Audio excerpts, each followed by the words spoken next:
The year is 1956.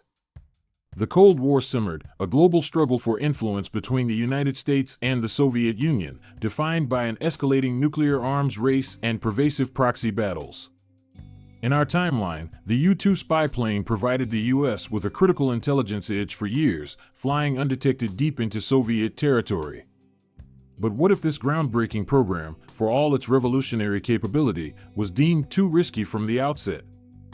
Today, we're exploring a radical what if the U.S. focused entirely on an aggressive human intelligence, human network, prioritizing agents on the ground over technological aerial surveillance, starting in the 1950s?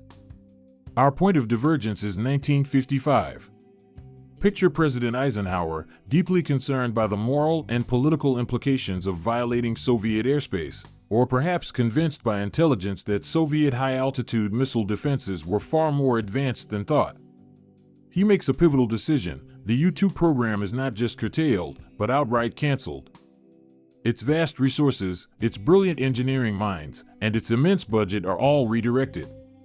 They are poured, without hesitation, into the burgeoning world of human intelligence operations. This leads to an immediate and unprecedented expansion of the CIA's covert operations and espionage networks behind the Iron Curtain.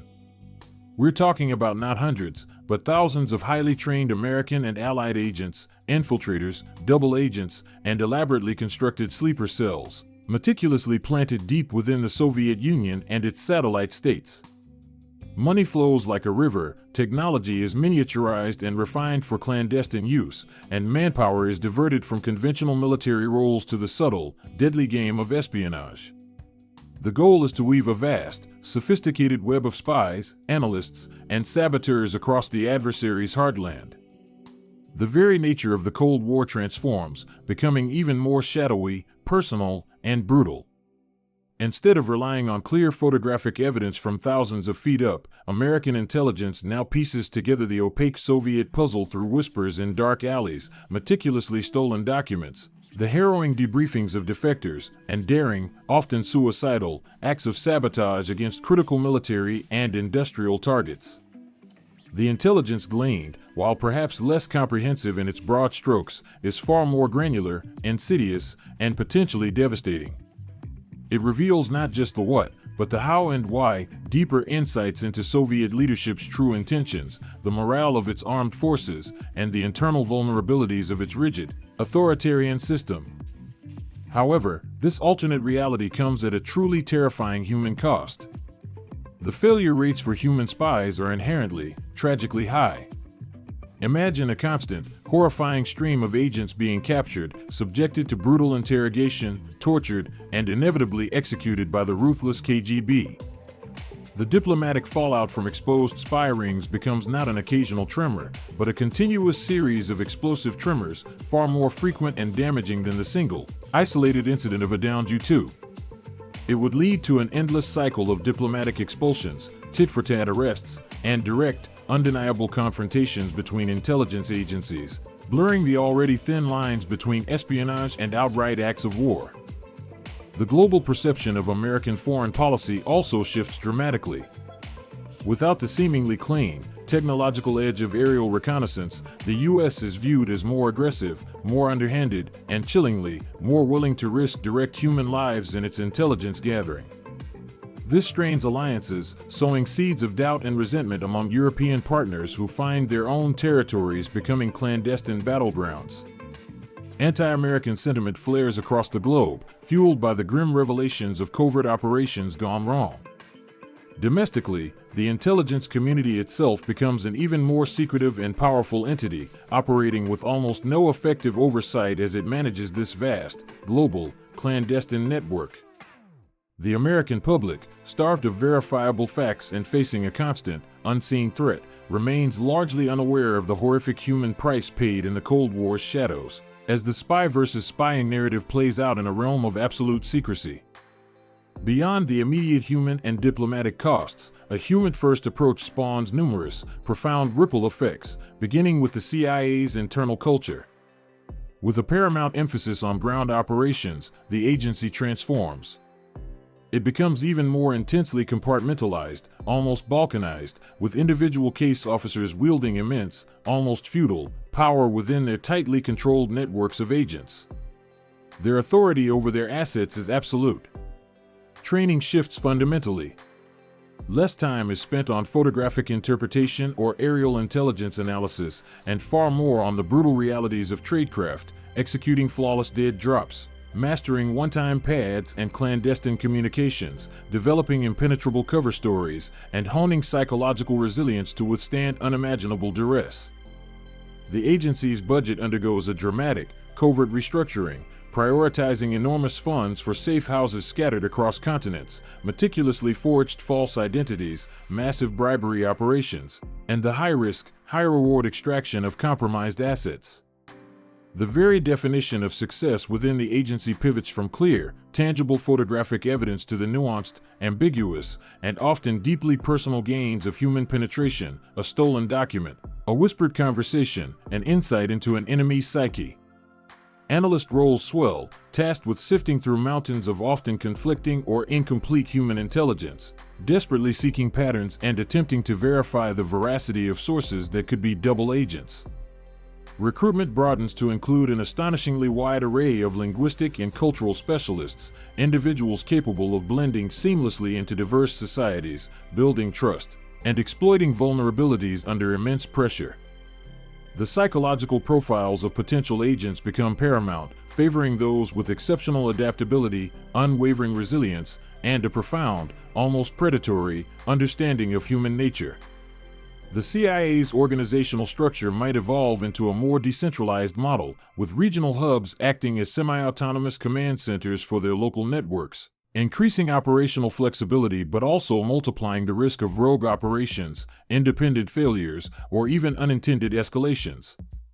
Internal rivalries between divisions, those focused on traditional intelligence gathering, covert action, or counterintelligence, intensify, each vying for resources and influence in this high-stakes, human-centric game.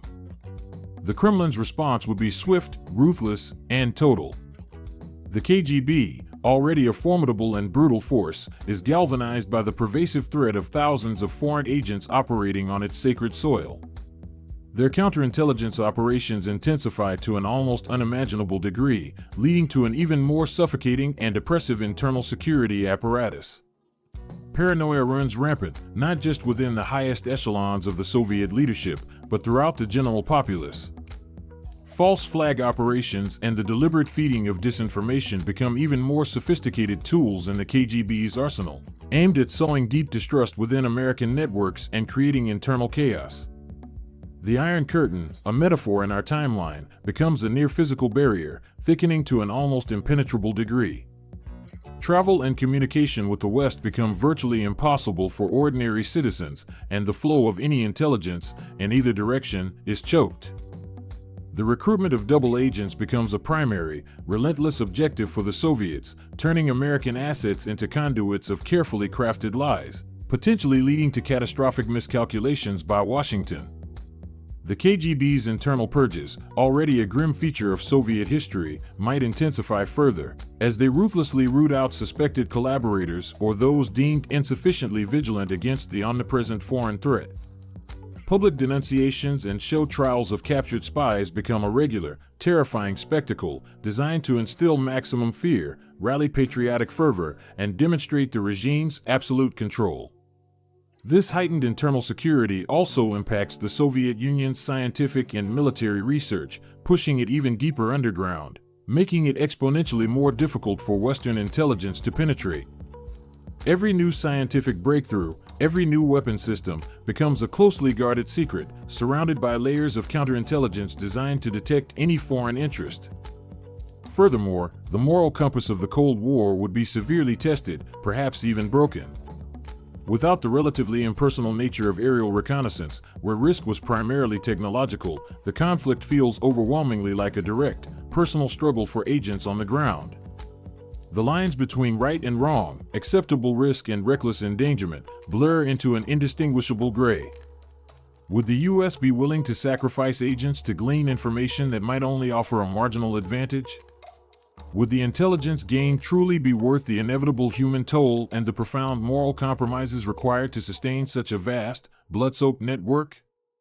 The pressure on individual agents to deliver, to justify their immense cost and risk, would be immense, potentially leading them to desperate measures, further compromising the integrity of the intelligence gathered.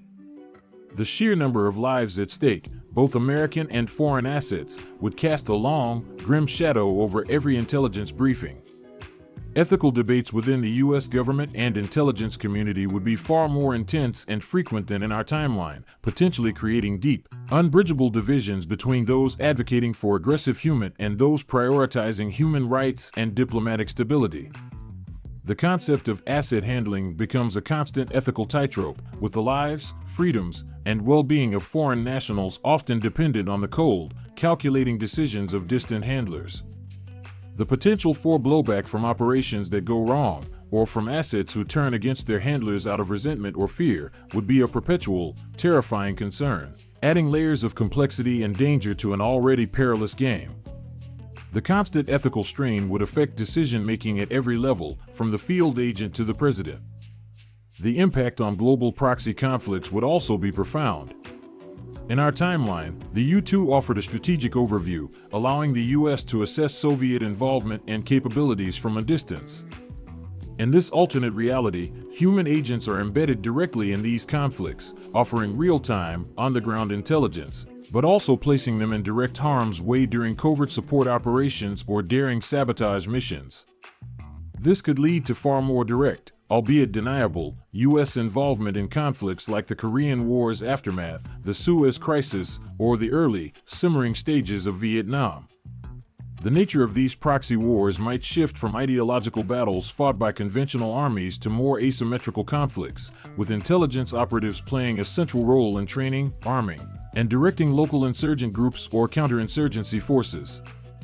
The invisible hand of the U.S. would be far more pervasive and arguably more intrusive in the internal affairs of nations across the globe, sparking deeper resentment and fueling virulent anti-American sentiment among populations who feel their sovereignty is being undermined by unseen forces. Covert assassinations of key enemy figures, while always a dark possibility, might become a more frequent, if highly classified, tactic in this bloodier version of the Cold War, executed by specialized units under intelligence directives. The logistical challenges of supporting these far-flung, human-centric operations would be enormous, requiring extensive networks of safe houses, cutouts, and clandestine supply lines that themselves would be vulnerable to detection and compromise.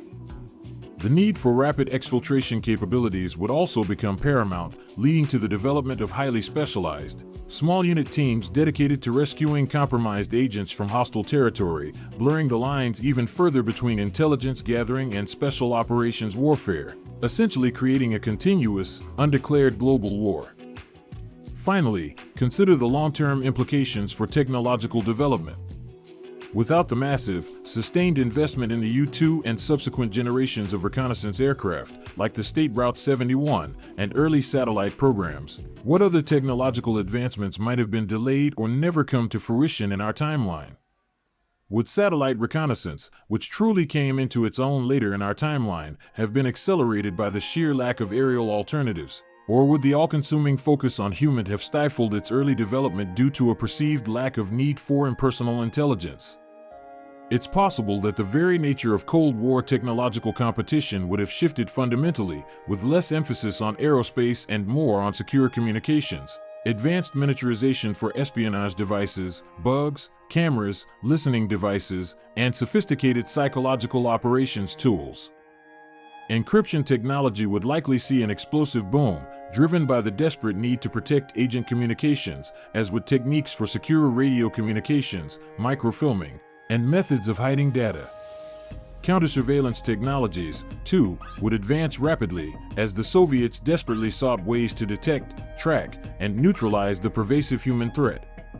The tech race might have become less about missile gaps and space exploration, and more about the ever-evolving tools of clandestine tradecraft. The absence of high-altitude photographic intelligence might also force greater reliance on signals intelligence, SIGINT, and electronic warfare, EW, potentially accelerating advancements in those fields as well, creating a different kind of technological arms race entirely. Computer science, rather than being driven primarily by missile calculations and code breaking for intercepted communications, might see more funding directed towards sophisticated data analysis of human intelligence, creating early forms of AI for pattern recognition in vast, unstructured datasets of whispers, rumors, and fragmented reports. The development of forensic science within intelligence agencies would also grow exponentially, as the need to analyze fragmented evidence from compromised operations becomes critical for understanding enemy tradecraft and preventing future breaches. The fields of psychology and sociology would find new, darker applications within intelligence, as the recruitment, manipulation, and countermanipulation of human beings became the primary battleground. This shift in focus would fundamentally alter the landscape of scientific and technological innovation in both East and West. The impact on international diplomacy would be a constant, debilitating maelstrom. Every exposed spy ring, every high-profile defection, every instance of deniable sabotage would provide a fresh pretext for immediate diplomatic expulsions, tit-for-tat arrests, and fiery condemnations at the United Nations. Summit meetings, if they happened at all, would be fraught with profound mutual suspicion, often derailed entirely by the latest intelligence scandal, with each side accusing the other of flagrant violations. Trust, already scarce between East and West, would be almost non-existent, replaced by a deep-seated, institutionalized paranoia. Non-aligned nations, caught between two aggressively spying superpowers, would find it increasingly difficult to maintain their cherished neutrality, as both sides relentlessly pressure them for access, intelligence, and logistical support. The concept of plausible deniability would be stretched to its absolute limits, constantly tested and often broken by the sheer volume and undeniable nature of the incidents. International espionage conventions, which eventually emerged in our timeline to set some boundaries, might never gain traction in a world where such a high level of clandestine activity is the norm, leading to a perpetual state of legal ambiguity and diplomatic brinkmanship. This continuous tension would inevitably lead to more frequent border skirmishes, naval incidents, and aerial confrontations, as both sides become hair-trigger sensitive to any perceived violation of their sovereignty or sphere of influence, often acting on ambiguous human intel. Diplomatic channels would be constantly strained, and the role of overt diplomacy would be severely diminished in the face of relentless shadow warfare.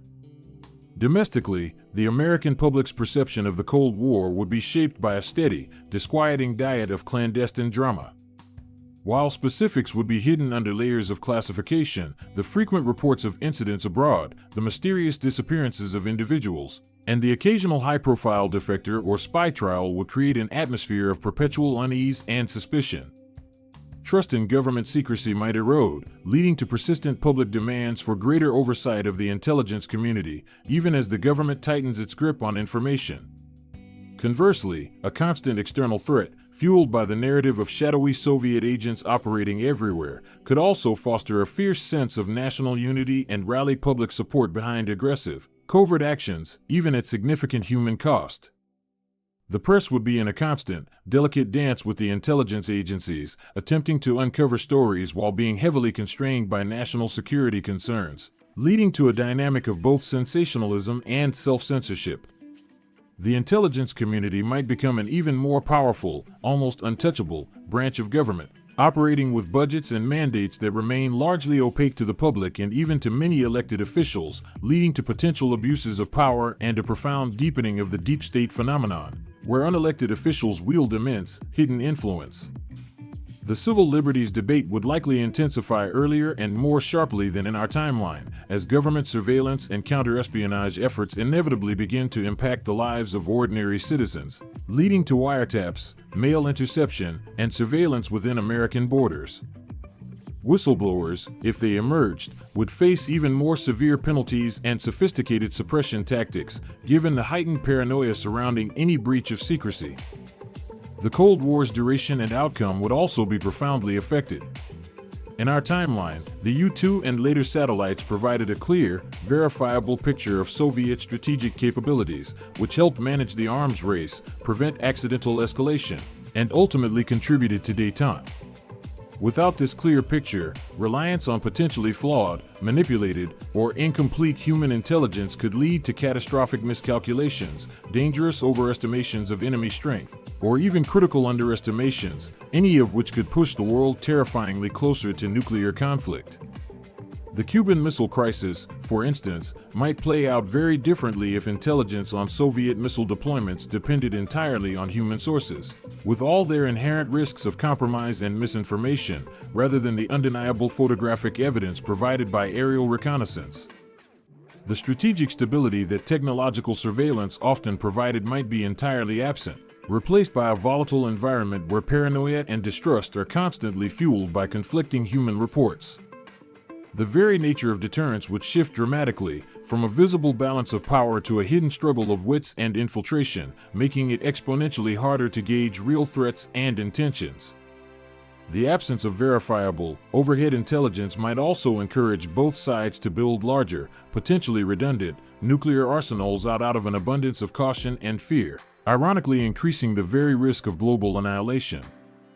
The psychological burden on top leadership, constantly making life and death decisions based on fragmented and often ambiguous human intel, would be immense, potentially leading to increased stress-related health issues, burnout, and more erratic decision-making. The personal toll on intelligence professionals in this alternate timeline would be staggering, almost beyond comprehension. Beyond the agents captured, tortured, and executed, there would be a generation of case officers, handlers, and analysts deeply scarred by the constant pressure, the profound moral compromises they were forced to make, and the sheer volume of human tragedy they witnessed or facilitated. PTSD would be rampant, often undiagnosed and untreated within the secretive confines of the intelligence community. The close bonds formed within clandestine units would make losses even more acutely felt, deepening collective trauma. Retirement for these individuals would not mean peace or a quiet life, it would mean a lifetime of secrets they could never share, crippling paranoia, and the lingering ghosts of operations gone wrong. Their families, often kept entirely in the dark about the true nature of their loved ones' work, would suffer too, grappling with emotional distance, inexplicable absences, and the constant underlying fear of the knock on the door. The intelligence community would become a closed, almost cult-like world, bound by shared trauma and unwavering secrecy, further isolating its members from mainstream society. Support systems for these traumatized individuals would be rudimentary at best, leaving many to cope alone with the profound psychological burden of their service. The sheer human cost would eventually become a significant, if unspoken, factor in the strategic calculations of the U.S. leadership, a grim ledger of lives spent in the shadows. The stories of these unsung heroes and the myriad victims of this shadow war, often buried deep in classified archives, would represent a profound and somber testament to the brutal realities of this conflict. The global intelligence community would also undergo a radical transformation. Allied nations like the UK's MI6 and West Germany's BND would likely follow the American lead, investing heavily in their own human capabilities, but perhaps with more caution, given their geographic proximity and vulnerability to Soviet retaliation. This could lead to a fragmentation of Western intelligence efforts, with each nation pursuing its own networks, sometimes in cooperation, sometimes in competition, creating a more complex and potentially less coordinated intelligence landscape. Nations like China, already engaged in their own ideological struggles, would likely develop even more sophisticated internal security and counter-espionage apparatuses, learning from both Soviet and American tactics. The non-aligned movement would find itself caught between an increasingly aggressive and clandestine East and West, with their territories becoming unwilling battlegrounds for shadow wars, leading to increased instability and proxy conflicts across the developing world. Their political systems would be constantly undermined by foreign intelligence. The very fabric of international relations, traditionally built on overt diplomacy and recognized state actors, would be stretched thin by the pervasive, deniable actions of intelligence agencies. This constant international maneuvering, fraught with accusations and suspicions, would create a world where trust between nations became an even rarer commodity. making genuine peace initiatives extraordinarily difficult to achieve. The line between diplomat and spy would become virtually indistinguishable. The long-term viability of such a strategy hinges on a delicate balance that might ultimately prove unsustainable. Could the U.S. truly sustain the morale of its intelligence operatives in the face of constant losses, psychological trauma, and moral compromises? Could it manage the incessant diplomatic fallout without sparking open, catastrophic conflict? Could the intelligence derived from human networks, despite its granularity, truly compensate for the broad, verifiable intelligence offered by technological means, especially regarding the strategic balance of power? It's a world where the shadows are deeper, the stakes are higher, and the cost of every secret is truly measured in human lives. The consistent attrition rate, the psychological toll on those who survived, and the inherent moral compromises would eventually lead to internal fatigue, widespread burnout, or even a public backlash that forces a fundamental rethinking of intelligence strategy. The Cold War might not end with the triumphant tearing down of a wall or a clear military victory, but with a quiet, internal implosion of a system that simply couldn't sustain its own human and moral cost. The eventual declassification of archives from this era, if it ever happened, would likely reveal a far more brutal and morally ambiguous history than we know, full of unsung heroes and forgotten tragedies in the silent war for secrets. This would be a Cold War fought not just between nations, but within the very souls of those who waged it, a conflict where humanity itself was both the primary weapon and the ultimate casualty. The legacy of this alternate Cold War would be one of profound suspicion and a pervasive sense that the most important battles were always fought in the dark, by individuals whose immense sacrifices would forever remain unknown to the world they fought to protect. It's a sobering thought, a world where humanity's most brilliant minds and brave individuals were dedicated not to reaching for the stars, but to the clandestine, often morally repugnant art of breaking other humans. What do you think? In this grim alternate reality, would such a relentlessly human-centric approach have ultimately given the U.S. a decisive edge in the Cold War, or would the sheer attrition and moral burden have led to its eventual collapse, perhaps even a more explosive and less clear-cut end to the conflict?